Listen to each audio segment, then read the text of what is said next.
Malaysia থেকে Canada tourist ভিসার জন্য আবেদন করছিলাম একজন বাংলাদেশি হিসেবে, বাংলাদেশি পাসপোর্ট দিয়ে। ঠিক আছে, আমার কানাডার ভিসাটা রিজেক্ট আসছে, যদিও বা আমার ভুলের কারণে রিজেক্ট আসছে। তবে পৃথিবীতে 206টা কান্ট্রি আছে, ঠিক আছে, তার ভিতরে কানাডা একটা। ঠিক আছে, আর কানাডা আমার ভিসা রিজেক্ট করেছে, যদিও বা আমার ভুল, কিন্তু একটা রিজেক্টে আমার কোনো কিছু যায় আসে না। এখনো 195টা কান্ট্রিতে আমি ভ্রমণ করতে পারবো। ঠিক আছে, তা আমি যদি নার্ভাস হয়ে পড়ি যে আমার কানাডার ভিসা রিজেক্ট হয়েছে, তাহলে আমার ভেঙে পড়লে চলবে না। ঠিক আছে, এবার আসি মূল কথায়। কানাডার ভিসার আবেদনের জন্য আমার করে ব্যক্তিগত খরচে 70,000 টাকা মতো খরচ হয়েছে, কিন্তু আমি ইনকাম করেছি প্রায় 90,000 টাকা। আপনারা দেখেছেন, আমি কিন্তু বারে বারে ভিডিও বানাচ্ছি, কতগুলো ভিডিও আপলোড করেছি, এবং তাছাড়া আমার বিভিন্ন খাত থেকে ইনকাম হয়েছে। আর এই কিভাবে, ধরেন আমি আছে সিঙ্গাপুর গেছিলাম, সিঙ্গাপুর আমার 80-90 হাজার টাকা খরচ করেছি, 1 লাখ টাকার উপরে আছে ইনকাম করেছি।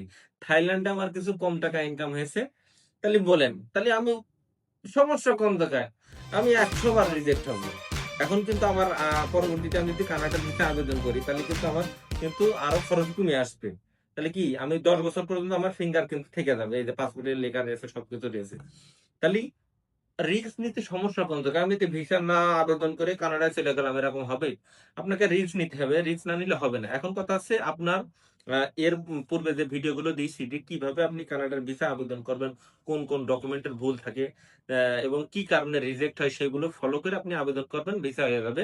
এবং আপনি কিন্তু মালয়েশিয়া থেকে আবেদন করলে ভিসা হওয়ার চান্স বেশি থাকে। কারণ কি, আপনি, ওরা কিন্তু এই কথা বলতে পারবে না যে তুই গরিব। যারা মালয়েশিয়া বা বিভিন্ন দেশে আছে, তারা কিন্তু মাসে 1 লাখ টাকা ইনকাম করে। বাংলাদেশে একটা সরকারি বড় অফিসারও কিন্তু ধরেন 80,000 1 লাখের নিচে ইনকাম করে। ঠিক আছে, তাহলে ওরা যদি ভিসা পায়, তাহলে আমরা কেন ভিসা পাবো না? ওরা কিন্তু এইরকম ফল্ট দেখতো না। আপনার ডকুমেন্ট এবং আপনার ব্যাংক স্টেটমেন্ট যদি ভালো থাকে, আপনার ভিসা হবে। ঠিক আছে, এবার আমি আছে কানাডায় ভ্রমণের জন্য যাব। আমার ইচ্ছা আছে আরো 20-30টা দেশ ভ্রমণ করে তারপর ভালো কান্ট্রিতে ভিসা লাগাবো। ঠিক আছে, আমি যদি 10-20টা কান্ট্রিতে ভ্রমণ করি, তাহলে আমার কয় লাখ টাকা খরচ হবে? তা ধরেন আমার 20টা কান্ট্রিতে কিন্তু 20 লক্ষ টাকা খরচ হবে না। তাহলে আমার আহ ধরেন কানাডার ভিসা আপনি কি 20 লক্ষ টাকায় পাবেন? কোনো দালালের সাথে চুক্তি করে পাবেন না কিন্তু।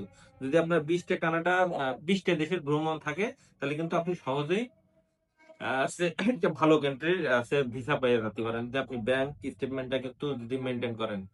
তো ভিডিওটা শেয়ার করে দেবেন যদি আপনার ভালো লাগে। ধন্যবাদ।